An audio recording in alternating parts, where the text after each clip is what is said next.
Welcome to Sweet Life Beat Life. We hope this video helps. You need the flawless run requirement first, so start by securing or completing a trial's flawless card. Once done, make sure your fire team of 3 is ready and assigned.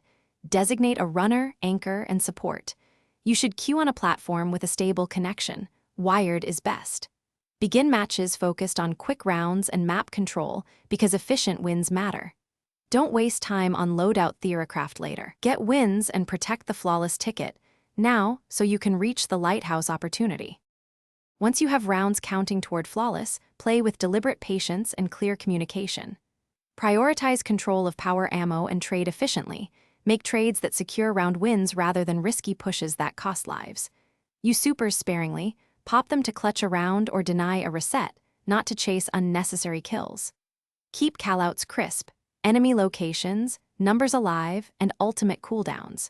If you maintain round discipline and follow your roles, you'll preserve the flawless streak needed to access the Lighthouse reward. When the flawless card completes, you'll get a Lighthouse invite. Open your director and travel to the Lighthouse destination to claim loot.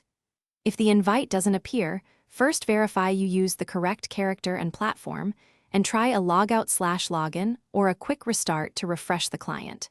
Weekly resets can also affect availability. If you suspect a ban or match error, gather timestamps and evidence and contact Bungie support. One key tip: keep screenshot proof of the flawless end screen to resolve disputes quickly. Thanks for watching. Consider subscribing if we helped you.